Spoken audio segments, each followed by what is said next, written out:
Nabucodonosor, ¿no? Entonces, vuelve en el tiempo de Herodes, romano, a haber una reconstrucción de este templo de Suleimán, ¿no?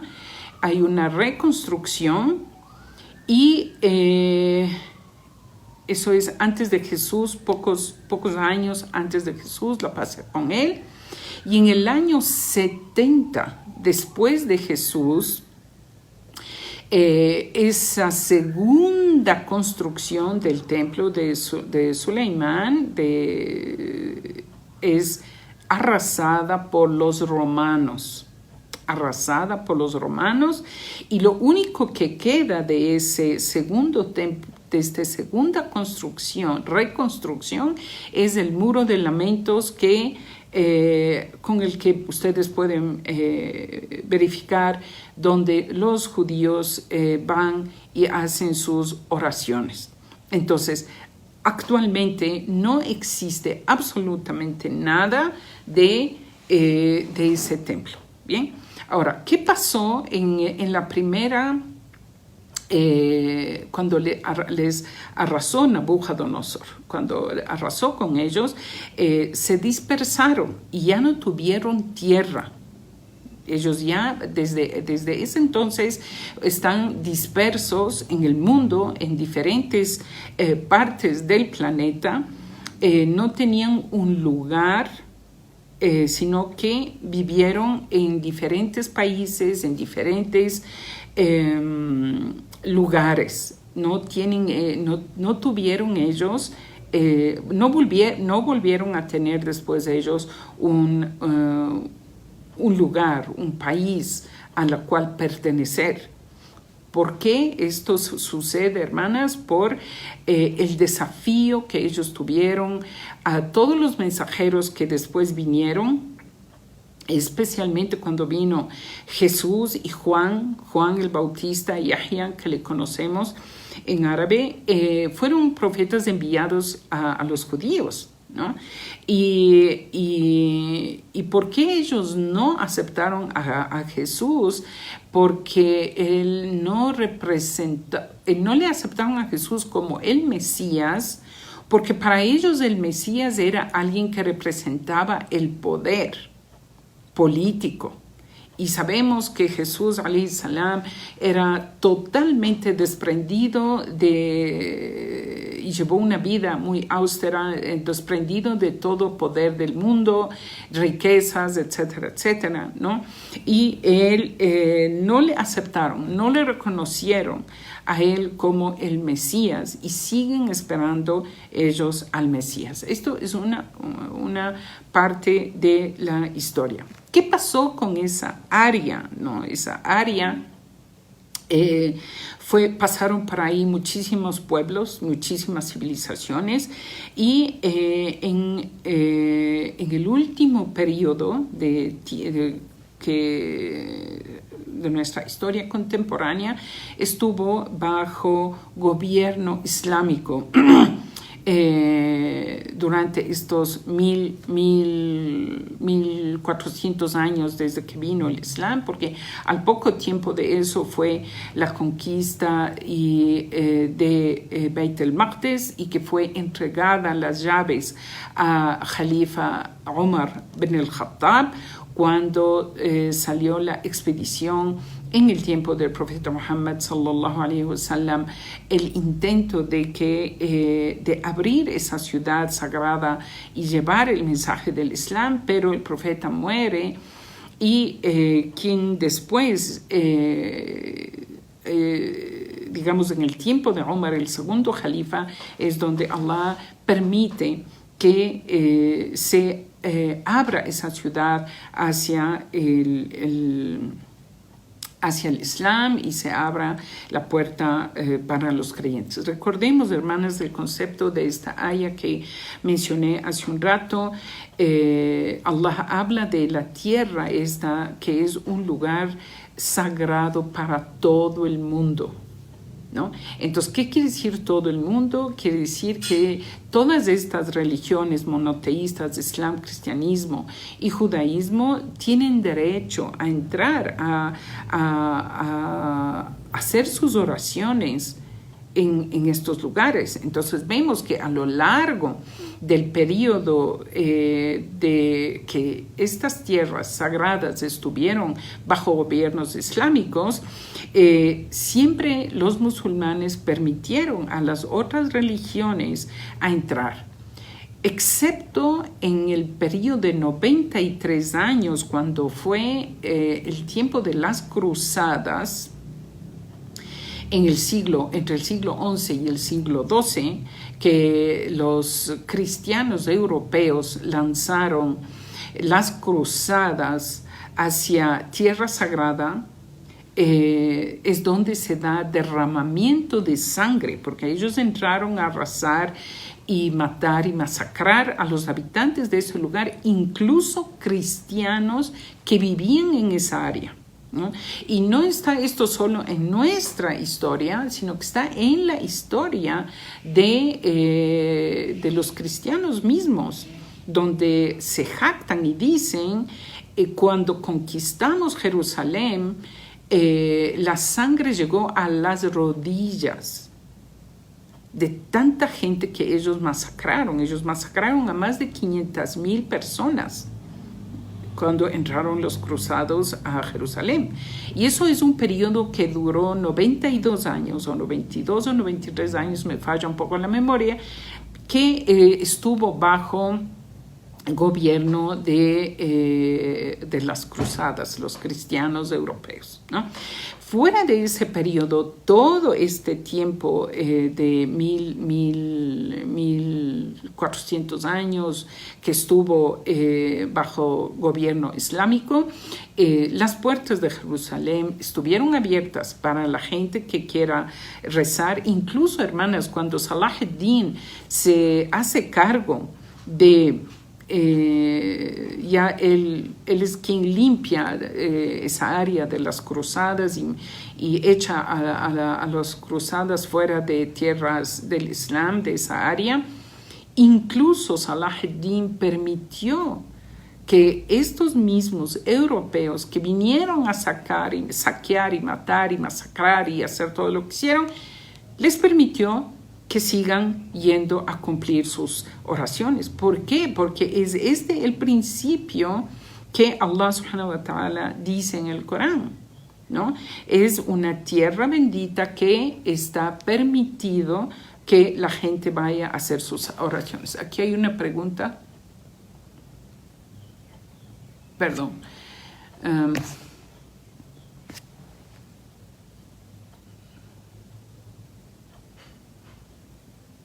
Sí. Bueno, sí. Inshallah, después le pueden compartir. Bien. Siguiendo. Volviendo, hermanas, al hecho histórico. Entonces, esto hay que entender. Nosotros como musulmanes tenemos que entender esto, que es verdad que Allah otorgó esta tierra a los judíos inicialmente, cuando ellos... incluso, como digo, no acataron la orden, pero después, cuando acataron la orden, el tiempo de Suleimán y David se les concede, pero cuando ellos dieron la espalda a las órdenes de Allah y corrompieron en la tierra, ¿no? Allah les retiró esa bendición y ellos quedaron dispersos en el mundo. Aquí en el Ecuador, recuerdo, cuando yo era niña, oía el término judío errante. No sé si para ustedes les es familiar ese término. Entonces, ¿por qué? Incluso Allah, hermanas, les dice en el Corán, Uskunul ard, habiten la tierra. ¿Cuál tierra? No les dice cuál tierra. Les dice ustedes, vivan en la tierra, cualquier tierra. Y por eso ellos vivieron dispersos, como digo, por muchísimos años. Bien. Siguiendo esto, hermanas, para entender este lugar sagrado, ¿no? Para el Islam, cuando Allah menciona en esta parte del viaje nocturno, ¿no? Donde Allah dice, glorificado sea quien transportó a su siervo durante la noche desde la mezquita sagrada del Haram de Mecca hacia la mezquita lejana, que se refiere a la mezquita de Jerusalén, ¿no? En ese viaje nocturno que se dio, que es uno de los grandes milagros que Allah otorgó al profeta Muhammad sallallahu alaihi wasallam, ¿qué sucedió? Sucedieron muchísimas cosas en ese milagroso viaje, hermanas, entre esas, que es lo que nos atañe ahora a nuestra clase de hoy. Como digo, tiene muchísimas enseñanzas y revelaciones como prescripción del salat y todo, pero no es el tema de eso que nos incumbe hoy. Pero algo que pasó ahí es que Allah otorgó el honor al profeta Muhammad sallallahu alaihi wasallam de rezar como imam de todos los otros profetas. Porque recordemos que los profetas, hermanas, físicamente están muertos, pero sus almas están vivas adorando a Allah subhanahu wa ta'ala, ¿no? Les hizo que se presenten y recen todos en la mezquita del Aqsa, en esta mezquita sagrada. Lo que no había esa estructura actual que hoy tenemos, ¿no?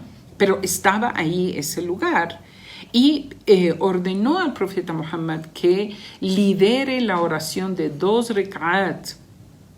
Él era el imam y todo el resto de profetas se presentaron y rezaron rek'aten en este lugar bendito, ¿ya? Entonces, a veces quizás uno no conoce, mejor dicho, qué es lo que nos une a los musulmanes con estas tierras. Es todo esto, nuestro profeta estuvo ahí.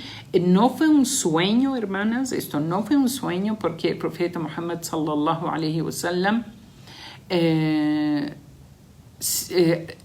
la pregunta dice, ¿descendieron todos? Hermana, hasta donde sabemos es que descendieron todos. En una charla que justamente estuve escuchando ayer para poder preparar esta clase, porque llevo algunos días para preparar esta clase, porque no es una información que uno puede dar así al azar. Entonces descienden los profetas y rezan ahí en Beit el-Maqdis, ¿no? Bien, luego, hermanas, vemos que de Beit el-Maqdis, de este lugar de Jerusalén, Allah manda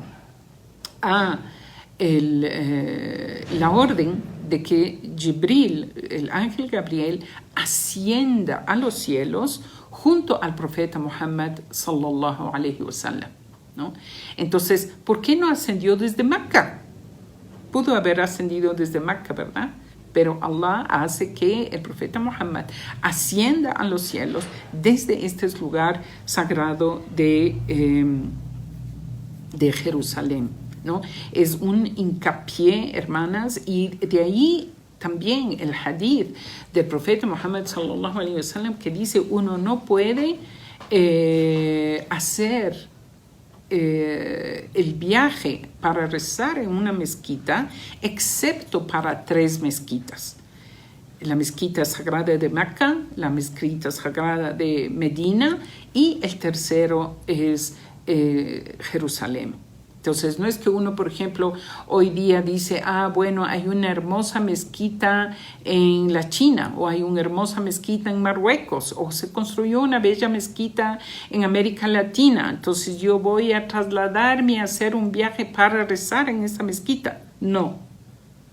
A las únicas mezquitas en que uno arma un viaje es a estas 3 mezquitas, ¿no? Y esto está bien claro y establecido de que estos son los 3 lugares sagrados. Y esto, el hadith, hermanas, de esto es específico porque Sí hay entre algunas sectas que se salieron del Islam, por supuesto, donde ellos hacen sus mezquitas que son tipo santuarios. Hacen, por ejemplo, los shias tienen Qom, es una ciudad en Irán, ¿no? Donde la gente va a hacer ahí un hajj, astaghfirullah. Entonces, por esta razón hay que tener claro este hadith, ¿no? Entonces, hay 3 lugares sagrados y son los que menciona y se acabó. A esos son los únicos que uno sale, como digo, de viaje. Bien. Ahora,